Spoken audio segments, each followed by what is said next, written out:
मैं यहाँ पर एक और बात पूछना चाहूँगा सर, वो ये पूछना चाहूँगा कि जनरली ये कहा जाता है कि जब किसी मुल्क की मईशत बहुत कमज़ोर हो और बैरूनी कर्ज़ों पे उसका इन्हिसार हो तो उसकी खारजा पॉलिसी कॉम्प्रोमाइज़ होती है, आज़ाद नहीं रहती है। इस पर सर मैं चाहूँगा आपका जवाब, बहुत इम्पोर्टेंट है। देखिए, मैं चूँकि दोनों जगह पे खिदमत कर चुका हूँ मुल्क की, उस तरफ भी जहाँ कर्ज़े बुक होते हैं और कर्ज़े लिए जाते हैं। देखिए, हमारे कर्ज़े हैं डॉक्टर साहब, लेकिन ये हमें बात सामने रखनी पड़ेगी कि अल्लाह ताला ने हमें अपना वसाइल भी दिए हुए हैं, कुदरती वसाइल। पाकिस्तान माला माल है और ये स्ट्रीम लाइन करने की ज़रूरत है।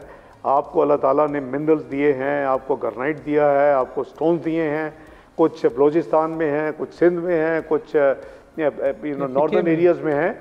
तो अगर हम ये हुकूमत उस पे काम कर रही है फास्ट ट्रैक पे। आपका लोन कितना है बाय द वे, जो हमें बड़ी दुख और तकलीफ देते हैं? $130 बिलियन, यानी लाइबिलिटीज़ डालकर अगर प्योर लोन ले तो कोई $100 अरब है। अगर वो लाइबिलिटीज़ जो कि रुपए तो मिलेंगे स्टेट बैंक को, लेकिन उसको डॉलर देने पड़ेंगे, तो $130 बिलियन है, यानी डिफर्ड पेमेंट पे जो चीज़ें कौम ने खरीदी हुई हैं। तो ये 130 बिलियन एक तरफ है। आपको पता है कि आपके ये जो जिन एसेट्स की मैं बात कर रहा हूँ उसकी वैल्यू करीबन $10 ट्रिलियन है, 10,000 अरब डॉलर। तो हमें अब क्या करना है? स्ट्रीमलाइन करना है। हमें एक कौम बन के इसको एक्सप्लॉइट करना है, इसको निकालना है और इसको मुल्क की जो है मईशत के लिए, कौम की बेहतरी के लिए और आवाम की बेहतरी के लिए इसको हमने यानी बरोकार लाना है।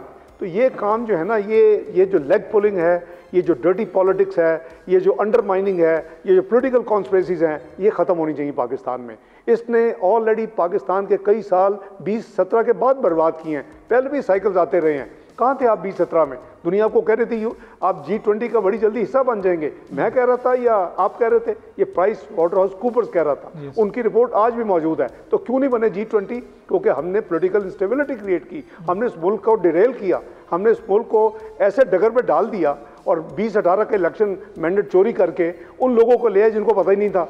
और नतीजा क्या निकला कि 24वीं मईशत 47वीं मईशत बन गई। बजाय हम 20 की तरफ जाते, 2-1 और नॉचेस अब तक क्लियर हो जाती या G20 में शामिल हो जाते चंद सालों में। अब हम 47 से अब वापस ला रहे हैं।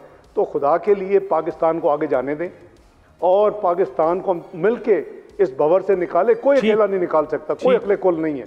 मैं इसका बिलीवर हूँ। मैं हमेशा इस पे हमेशा मेरी रिकन्सिलिएटरी अप्रोच रही है मुल्क की खातर। और इंशाअल्लाह मैं समझता हूँ कि मियाँ शहबाज शरीफ साहब की क़यादत में इस वक्त जिन पॉलिसीज़ पे हम अमल कर रहे हैं, चाहे वो खारजा हों, वो माली हों या हमारी मईशत और हमारी आवाम की फलाह बहबूद के लिए हों, इंशाअल्लाह आवाम देखेगी कि वो आज़ाद खारजा पॉलिसी बनेगी। आज़ाद खारजा पॉलिसी होगी सर। आज़ाद, बिल्कुल, यस। अच्छा सर, मुझे ये बताएं, आपका पहला सेंटेंस था डॉक्टर साहब, वो उसको वो जो अंग्रेजी में मुहावरा है ना, जो आपका पहला सेंटेंस था कि जो मुआशी तौर पे कमज़ोर होती हैं वो फिर इनकी खारजा पॉलिसी, वो कहते हैं beggars are not the choosers.